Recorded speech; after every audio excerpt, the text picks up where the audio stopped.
All right, we're back with another edition of the Traders Circle podcast. I'm once again joined by Michael Corners. Michael. How are you going, Sam? Yeah, going well. I'm glad to do another edition, give everyone our thoughts, tell everyone our opinions. It is quite enjoyable. Thanks for joining me. Listening to our opinions or talking about our opinions. Absolutely. Either. I thought, you want to kick off. We had the GDP numbers come out the other day, and I thought that was quite a good graph. Did you want to go through that, talking about the increase in government spending? I think we certainly do. So for those who are unaware, yesterday we had Australian GDP. It was, I think, the third quarter reading. And for the past year, the past 4 quarters, the Australian economy has grown at 0.8%, 0.8%. Well below historical averages, well below trend.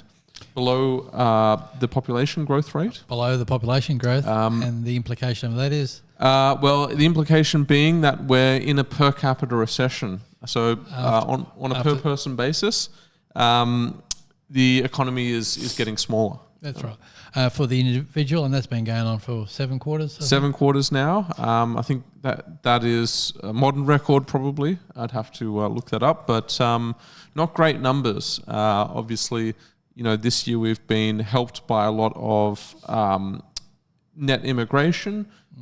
We've been helped as well by a lot of government spending. Correct. So the percentage of the economy contributed by government spending's gone up from 22% up to 27, 28%. Yeah. It's approaching 30% now, which is obviously a very large amount. An historically high proportion. Also, throw in there, what the state governments are doing on spending.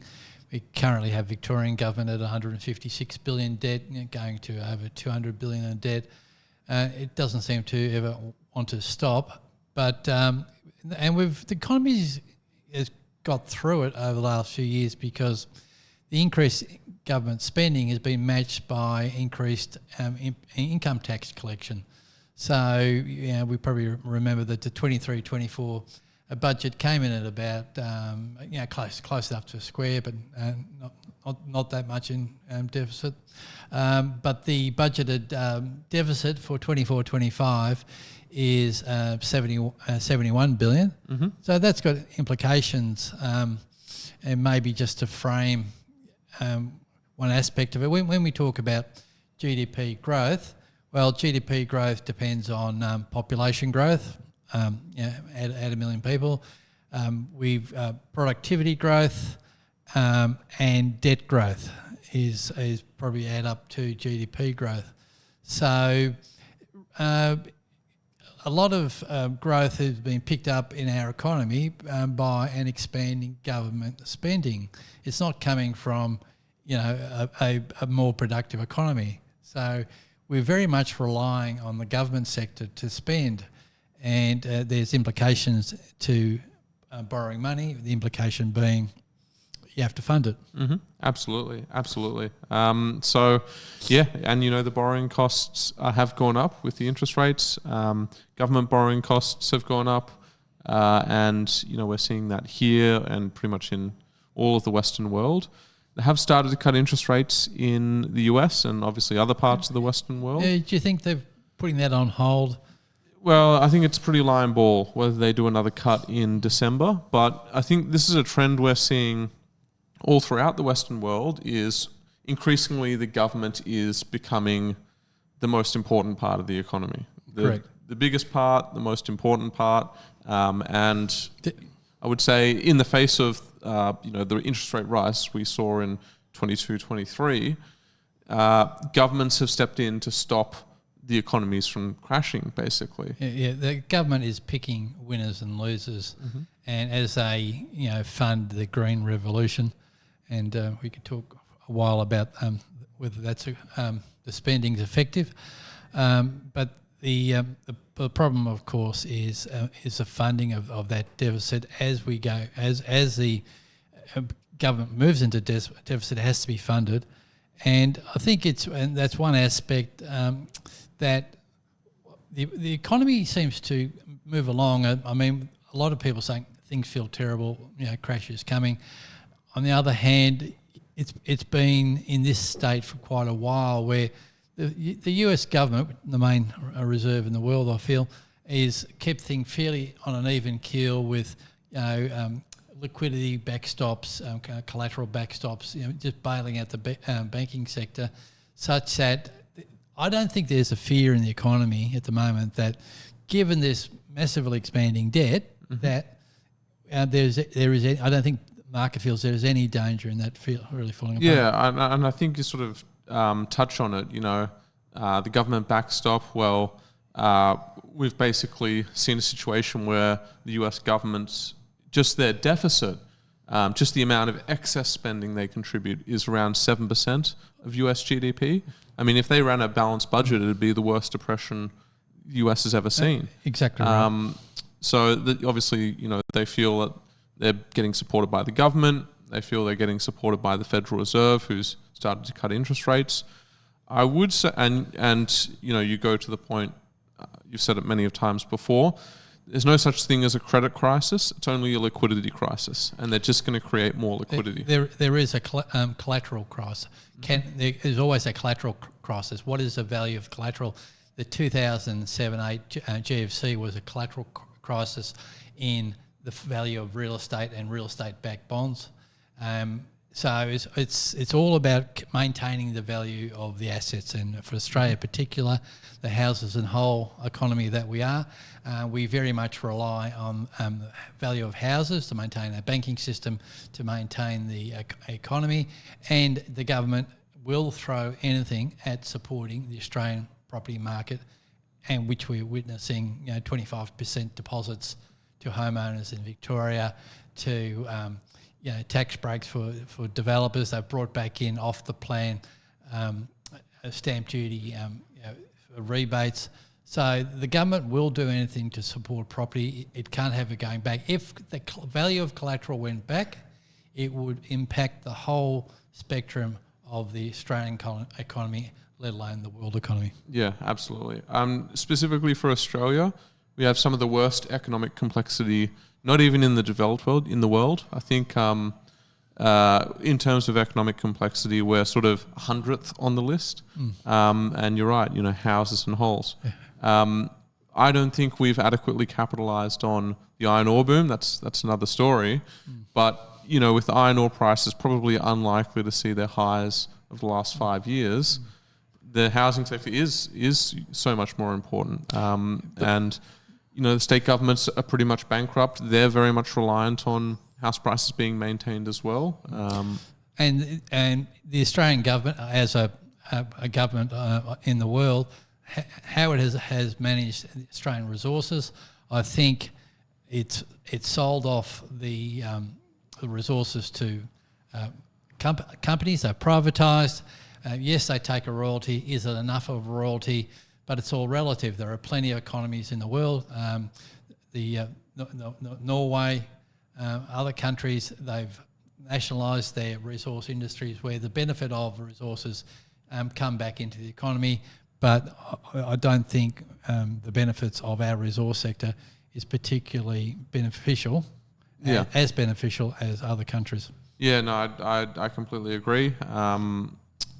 We've had resource booms. I don't think we've capitalised on them. A lot of the profits have just gone overseas. I would argue that, to a certain degree, politics in Australia on every side has been captured by moneyed interests who, have an interest in seeing those benefits flow overseas. Well, at a federal level, they're also a bit hamstrung because the resources are owned by the states. And so to charge a royalty on them is up to the states. The federal government doesn't own federal citizens of Australia don't own the stuff in the ground.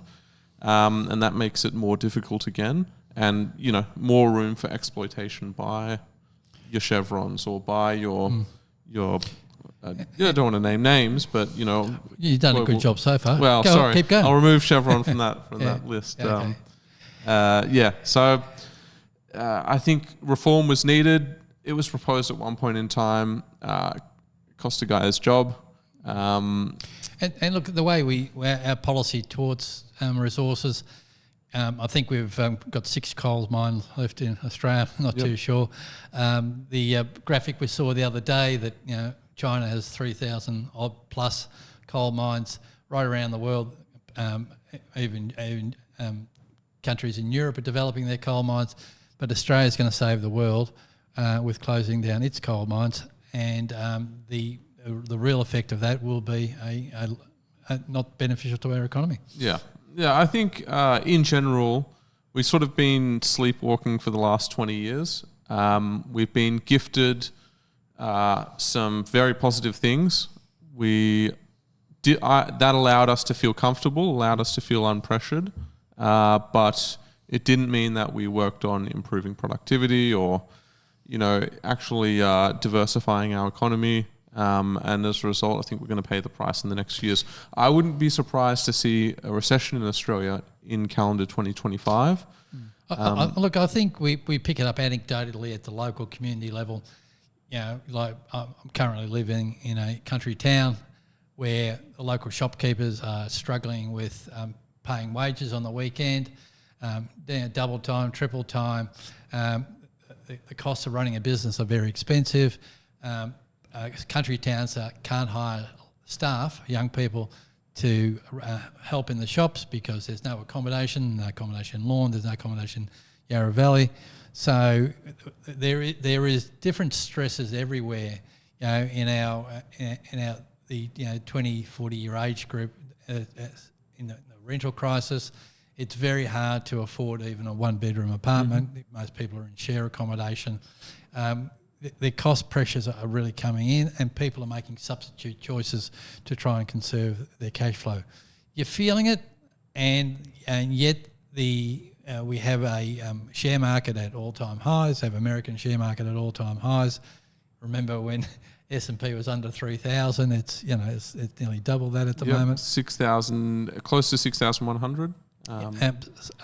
So the asset markets are going up because of government policy, and the government policy is supporting asset prices, and there's a mountain of liquidity, definitely a mountain of liquidity, supporting asset prices, and asset prices are going through the roof. So great for some corporations, terrible probably for the man in the street. Yeah, terrible for the man in the street. I mean, part of this has extended the inflation crisis.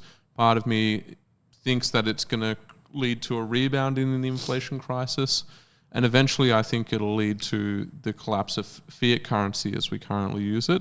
That's probably a longer term discussion, but so maybe and sort of come on to that. And look, there's some negatives, and the positives is that listening to the overseas commentary, there's a big, and Sam and I were talking about it this afternoon, there's a big belief in AI, artificial intelligence. When we mentioned GDP growth before, we mentioned population growth, we mentioned debt growth, and there is productivity growth. Now, the great white hope is that we're going to get a massive productivity boost from AI. Now, I think we can see the logic of AI and how it possibly could make our lives a lot more productive, a lot more easier, efficient, and they make companies a lot more profitable.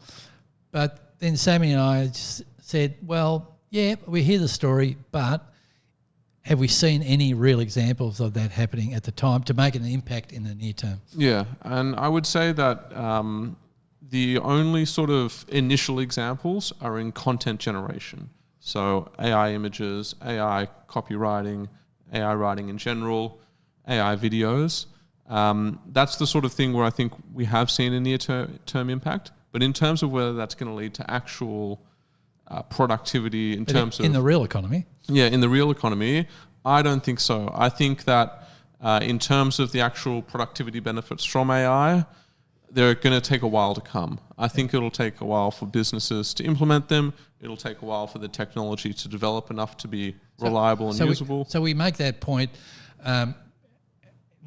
one, to talk about it, but also to say, well, how do you invest in this market? Mm-hmm. To be jumping on the AI bandwagon as some people do with their investments, and then they do a cap raise, and then 6 months down the track they spend their money. that's where the problem is. Execution. Absolutely. I think in general, with this market, you kind of have to just rely on investing in the biggest names, the ones who have the lowest, cost of capital, and just hope for capital appreciation, basically. And a clear and identifiable target for execution to put out a product that works. Yeah. Not just a lovely presentation. No, absolutely. Yeah. I think I wouldn't be surprised for AI to be a bit of a dirty word in a few years, based on a lot of the hype and a lot of, companies that'll no doubt take a lot of investors' money from the hype. Yeah. And then, after the sort of deflation period in prices, that's when the technology will actually start being, and it's a bit like, accretive. I think we mentioned before a few weeks ago, the .com bubble and crash at the turn of the century. Great saying that when I was born in the 20th century, when the PE ratios went to our current PE ratios, a bubble, and the dream was lost, and we had a drought for quite a few years after the bubble, and I think it possibly has to happen again. Yeah, absolutely. No one's denying how impactful the internet has been, but still that bubble popped. Yeah, that's right. A bubble can only inflate as much as the detergent's being pumped into it. But we've got a lot of detergent at the moment, but it'll still pop eventually. But the old analogy, when the music stops and you want to find a chair, well, good luck, because there's not that many in. Absolutely. But the other positive note you're hearing in the media is, the Trump election. Let's try and forget the politics for the moment, as divisive as they can be. But the positives coming from Trump is this idea that he's going to free up the American economy. He's going to drill, so he's going to be a lot more resource focused. The American economy is self-sufficient in energy, which is quite a good thing. It doesn't mean it doesn't import energy, but they're for more different micro reasons around structure. But for example, if they get rid of Gary Gensler from the SEC, will the incoming management be much more receptive to the Bitcoin and the crypto space? Now, there's a lot of people telling you that, again, like the efficiency, the productivity base will come from crypto and Bitcoin. Now, again, I can hear the arguments about crypto and Bitcoin. I can more see how we can do more trading on the market about it rather than the practical implications of crypto. But I don't think it's near term either. Yeah, and I was sort of saying this to you before. I think back in 2014, 2015, there was, I think, more promise in cryptocurrency or in the blockchain than there is now. Back then, it was people trying to create technologies that had real-world use, trying to fix real-world solutions, and these days it's become dog with hat as traders speculate on which meme coin's gonna, that's right. So pump and dump harder. So now the only interest is Bitcoin go up. Yeah. It's just a meme. It's a meme thing. And I think a great example was the Australian Stock Exchange. Many years ago, started the blockchain conversion of the chess system.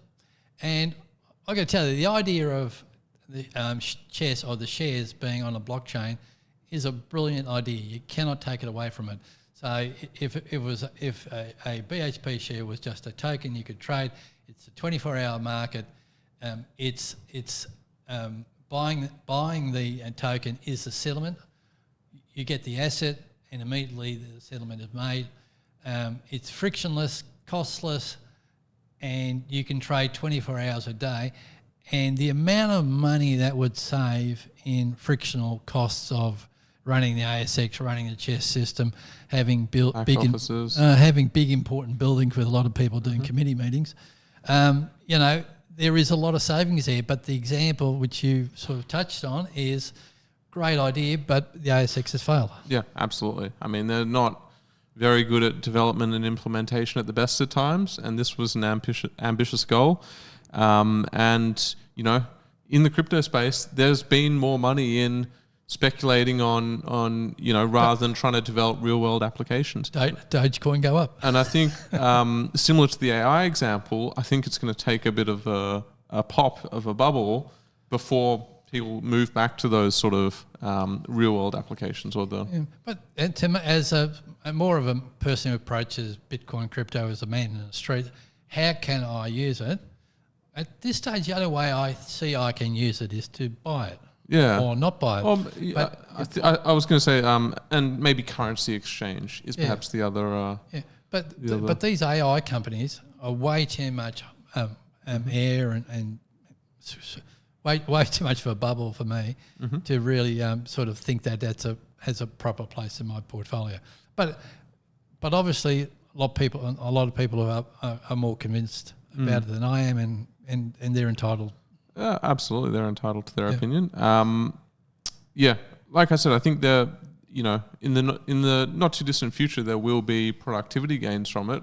But I think, like we've seen with a lot of you know, technological bubbles in the past, it takes that initial bubble popping before, you know, a lot of the hard work is done, if you know what I mean.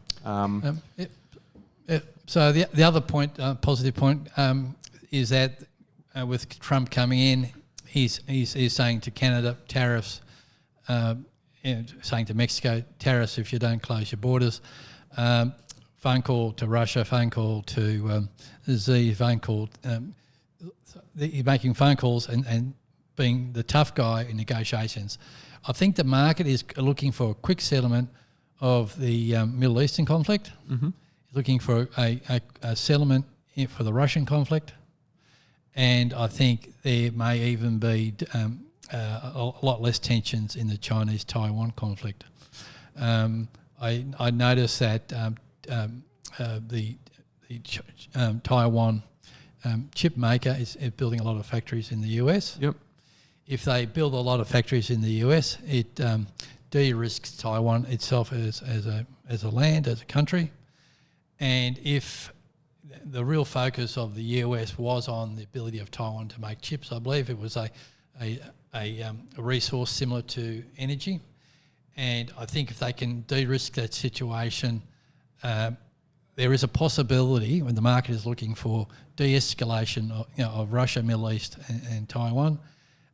If that happens, I think that's a positive that the world's focusing on. Absolutely. I think, you know, Trump is fairly pro-Russia, and I could see a solution, you know, to the Ukraine conflict based on that. I think both sides are pretty much spent.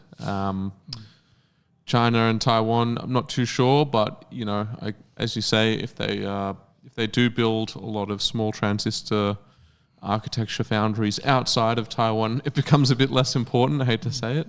Yep. But Huawei, since they've been black banned by the US, I mean, they have come up, I think, with their own 3 nanometer chip. Yep. Which is pretty impressive. I think, you know, they were starting off at 8 nanometer. Taiwan was quite happy with the 5 or 6, and I think they were quite surprised when Huawei came out with their 3 nanometer. So, you know, China's doing a good catch up on the semiconductor side of things. And it's not just China. I think the gap between TSMC and everywhere else is starting to be bridged. Yeah. The other interesting thing Trump said was if the BRICS come out and create a new currency to topple the US government, he's going to bring out masses of tariffs. And so I think eventually the BRICS will get their act together and form a new type of currency, a new token, if you want to say. Trump really has only got 4 years, so he's only a one-term president. So I think that sort of rhetoric may delay any possible implementation of a new currency by the BRICS. But at this stage, the BRIC countries are a growing consortium. A lot of people are joining. A lot of countries want to get away from the US-centric SWIFT monetary settlement system. So I think it's heading there anyway. But like past countries, I don't think they'll make any quick decisions to upset the Americans. Yeah, I agree. I don't think I think everyone's worried about the volatility or reactivity of Trump, and so they'll probably wait him out in that regard. Yeah, so I think we've gone through the risks very briefly, and I think we talked about the GDP growth, which was the population growth, but in Australia there's a lot of political pressure to pull that number back, so we might not rely on that. We're talking about productivity growth, the AI revolution, and the crypto revolution might be slow in coming, and on the debt increase side, I think the Australian government's moving into deficit, and I think our world debt profile will increase, and therefore we'll see some pressure domestically on our interest rates. Yeah, absolutely. So, I mean, the RBA rate cut, despite pretty bad economic performance, has been pushed out probably to May. Yeah. And whether we get that or not, it's probably not a guaranteed. We look at the Australian cash futures market out to 2027. By March, I think we might look for a 0.25% decrease. But I must say, if the current cash rate's 4.25%, by 2027, the futures market has got it about 3.75. So there is not a lot of hope in the market predictions. Not going to say whether it happens or not. There's not a lot of hope in the market predictions of where interest rates they're not going to go down a lot. Yeah, absolutely. And I think in the Western world, we are seeing this massive liquidity. The huge risk remains if inflation ticks back up. It's already stopped falling. If it ticks back up, it's pretty much game over, I think. So we went through those risks, but I think at the moment how the big risk is this global debt increase. But I do believe at the moment, because you got the Fed put there now, and you almost got the Trump put in place, people are not fearful of that. So we would normally look at a normal business cycle of the ups and downs, but the business cycle has almost been put in a cupboard. Yeah, well, it's been I don't want to say smoothed out, but it's been stopped from sort of bottoming out. And I just worry that by doing so, they're going to make it that much worse when it eventually hits. And you say we've got the Fed put. I think they've exercised it early, and I worry that, again, they're not going to have anywhere to go when the time comes. But the point I'm trying to make, is that the normal evolutionary business cycle is not going to hurt us. It's time for a recession. I think an exogenous incident is really the thing that's going to knock us over. So if something that is unexpected, the unknown comes in, the black swan comes in, and then if that comes in and knocks something out, just a nuclear bomb's dropped by whoever, North Korea, that would unbalance all those safety mechanisms that are in place. So I think we're at a situation where the normal fears of a business cycle have been put aside, but it leaves us at risk of a much larger exogenous event. Yeah, Look, I think markets are as risky as they've ever been. Valuations here are extremely stretched. Not as bad in the US because all that liquidity is expected to flow to company earnings.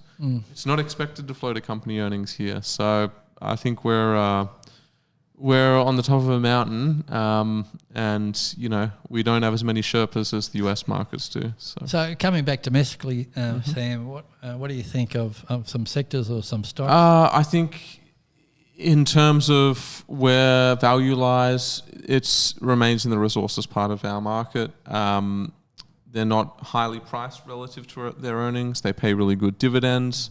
Outside of that, healthcare is not overpriced at the moment compared to where it historically has been. Do you think small caps are undervalued? I think small caps are terminally undervalued. Since 2022, they've been undervalued, and I can't see that changing. If you're a small cap and you want to see some value, you've basically got to generate enough earnings to no longer be a small cap. That's the only way you're going to climb out of that doldrums at the moment.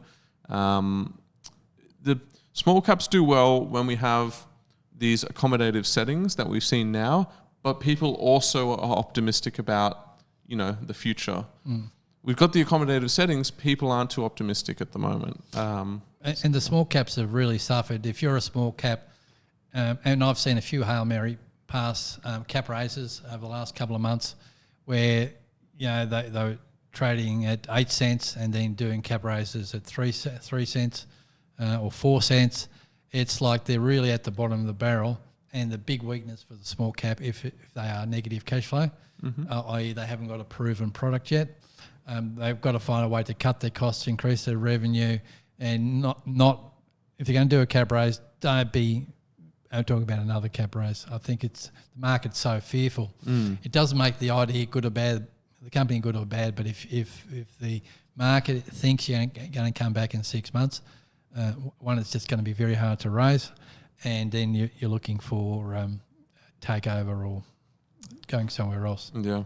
The movement too with the other point I was going to make about the debt is that because of the very large government borrowing requirements, the government really has to have policies that encourage, especially the banks, to hold a lot more government bonds to fund the expenditure.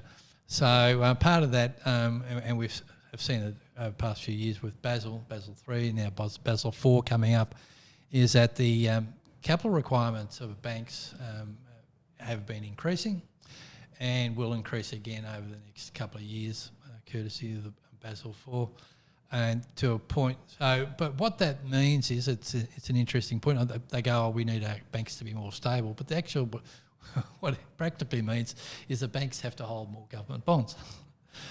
So that savings deposit you put at the bank is, which that savings you got from a government social security program, you put that in the bank, and that funds the government bond that paid for your benefit in the first place. So, so I think the government's moving to make sure that the banking system is a lot more stable with a lot more capital, and the byproduct of that is that the banks will be funding the government's expenditure. Yep, absolutely. Which is pretty important.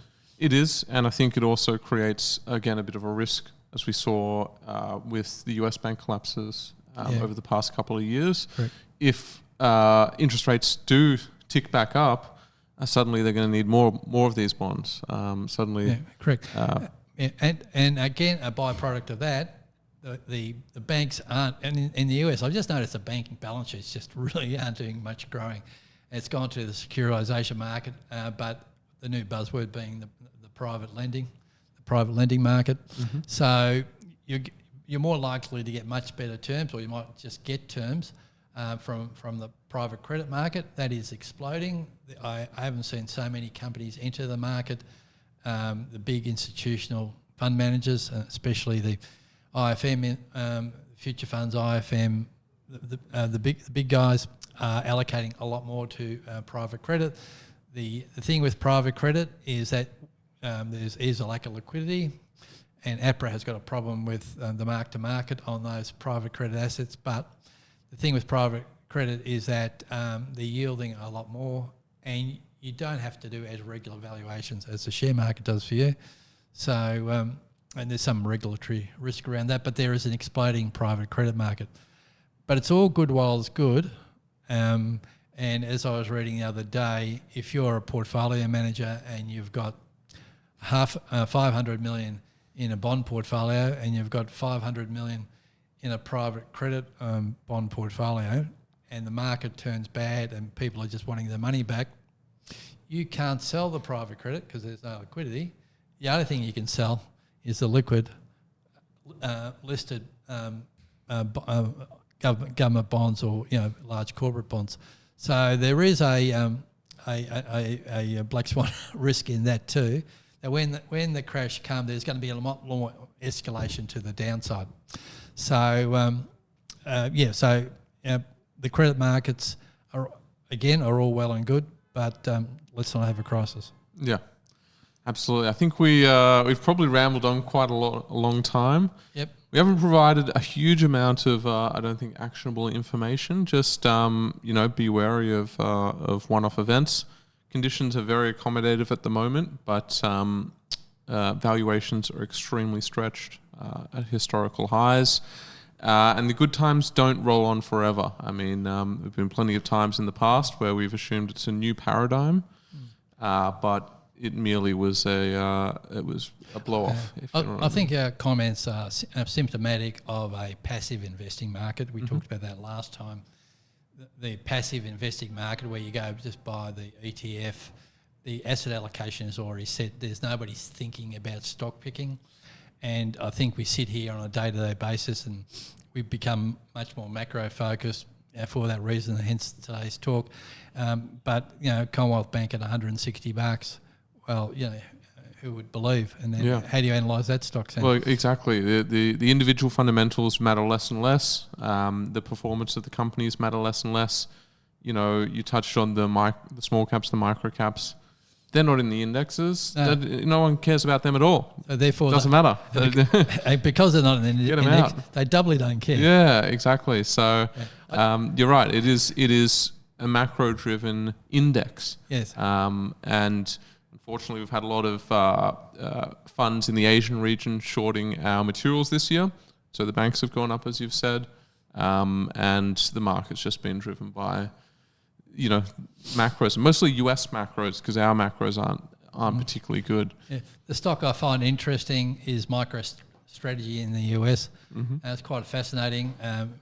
A few people may be following it as well, but they do publish MicroStrategy, a software company, but decided a few years ago under Michael Saylor to go and invest heavily in Bitcoin. And as of yesterday, they've accumulated $40 billion worth of Bitcoin, funded by debt, as would be. What's interesting is, and the interesting point about investing and stock market valuation is that their Bitcoin they're holding is 40 billion, and you might ascribe a few billion valuation to their underlying business, let's say 45 billion.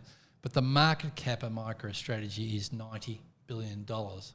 So if you're buying MicroStrategy for its Bitcoin, you're basically paying twice as much for the Bitcoin, probably 2.5 times as much. So, and you go, well, that's an arbitrage, buy a MicroStrategy put, or short MicroStrategy, buy Bitcoin, but the madness could go on, and MicroStrategy could triple the value of Bitcoin. So it could be a widow-maker trade, but it's just... And it has been, I want to say. There's been a lot of shorts on MicroStrategy and long Bitcoin, and they've been cooked. There's been a squeeze. So I think to finish up today, that probably is the epitome of what's wrong with the market. Yeah. Hard to value, macro-driven, a bit disjointed, limping along, and continues to limp. So, there we have. So we'll wrap it up there for today, guys. Hopefully you enjoyed. If you are still listening, I'm sure we've probably put a few of you to sleep. If you are, please click the subscribe button. It really helps us out, and it's free to you guys. And we'll see you guys next time. Cheers.